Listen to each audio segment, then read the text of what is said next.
Ito hong mataas na kapulungan ng Kongreso, formal lang ang natanggap. Itong 6.7 trillion pesos na proposed 2026 national budget.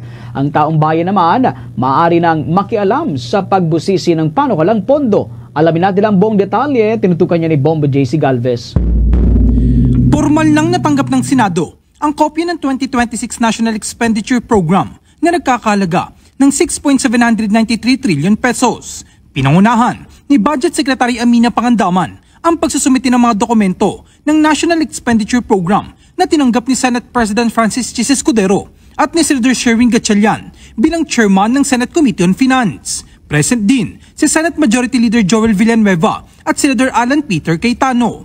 Ayon sa Department of Budget and Management, ang pinakamalaking bahagi ng panukalang pondo ay ilalaan sa sektor ng edukasyon na nagkakalaga ng 1.224 trillion pesos. Kasunod, ang infrastruktura na may 881.3 billion pesos at sa sektor ng kalusugan na nagkakalaga ng 320.5 billion pesos. Alinsunod ito sa naunang pahig ni Gatchalian na bibigyan prioridad ng 2026 budget ang sektor ng edukasyon kaya tatawagin itong education budget.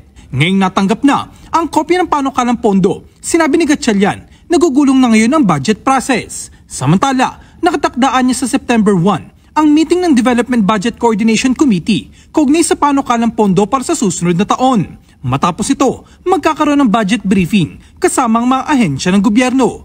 Dagdag ng senador, maaari na ring makialam ang taong bayan sa pagbusisi ng panukalang pondo para sa 2026 kung saan pwede silang magbungkahi ng dagdag na budget sa isang partikular na programa. Pahihintulutan din anyang publiko na magpanukala ng amyenda, ngunit dadaan pa rin daw sa pagbusisi ng komite.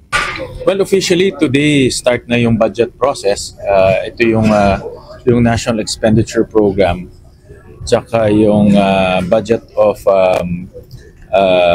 expenditure and source of financing. Ito yung magti-trigger ng budget process. So ang susunod na step, magkakaroon kami ng DBCC hearing.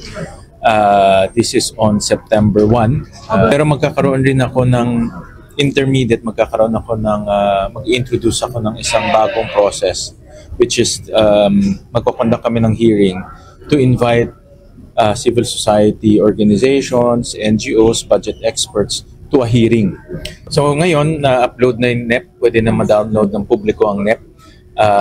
Pwede nila makita yung detalye. Hingi kami sa kanila ng assistance on analyzing the NEP. So pwede silang mag-suggest, no? For example, pag nakita nila na masyadong malaki pa rin ang budget sa flood control, kung nakita nila na yung flood control project sa lugar nila hindi maayos, pwede silang mag-comment, no? Noong una, tinanong din si Gatchalian kung matitiyak niyang may papasa ni Pangulong Bongbong Marcos Jr. ang 2026 budget bago mag-Christmas break ang Kongreso sa Disyembre. Ayon sa Senador, posible ito basta't ang panukalang pondo ay hindi lalabag sa mga pahayag at direktiba ng Pangulo. Sa kanyang ikapat na State of the Nation address, binalaan ni Marcos ang Senado at Kamara na hindi niya pipirma ng anumang panukalang pondo na hindi nakaayon sa mga programa ng administrasyon. Partikular niyang binigyan diin na kanyang ibabalik ang anumang General Appropriations Bill na hindi tumutugma sa National Expenditure Program kahit na magresulta pa ito sa reenacted budget. Para sa Bombo Network News, ako si Bombo JC Galvez and this is Bombo Radio Philippines, the #1 and most trusted source of news and information. Basta Radio, Bombo! For the most trusted source of news and information, visit our website at www.bomboradio.com. Follow us on Bombo Radio mobile app, Facebook, YouTube, TikTok, and X, formerly Twitter. Like, share, and stay connected. Anytime, anywhere.